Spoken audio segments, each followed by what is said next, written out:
The men of northern India are known for being strong, fit, and single. It's hard for them to find a bride here.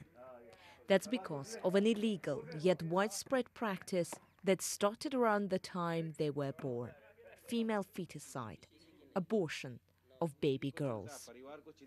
It's such a social issue that every house is facing this problem. Every house is facing in Haryana, Punjab. There are people, there are young boys who are not getting girls. And when you talk to them, they are frustrated.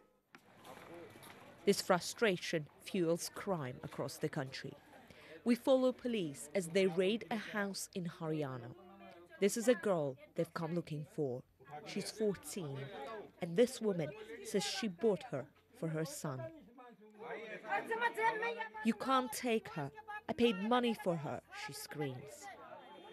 Later, the girl, Ruxana, tells the police how she was kidnapped, taken across the country, then for a year beaten, raped and abused by those who bought her.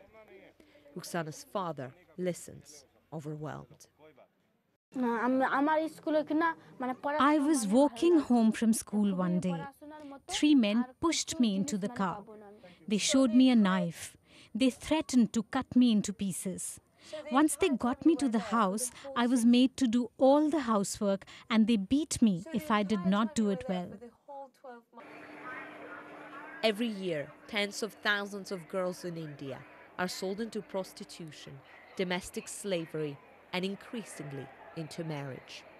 Like Ruxana, many victims come from West Bengal and through this Calcutta train station.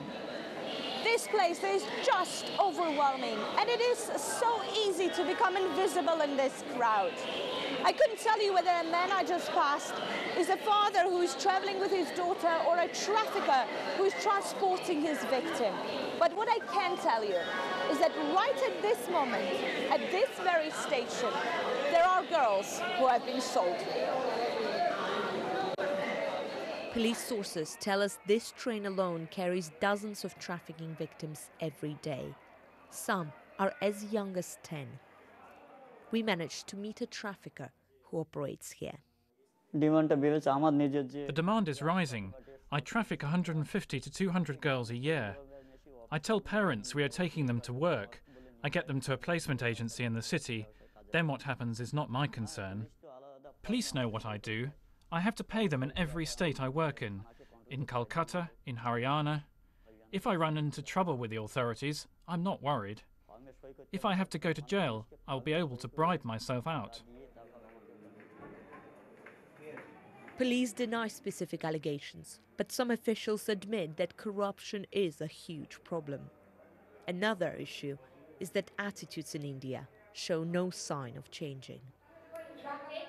Back in Haryana, at a center for victims of trafficking, we met women who had been sold into marriage, then forced to have abortions because they were pregnant with girls. In India, the cycle of abuse carries on. Natalia, Antelava, BBC News, Haryana, Northern India.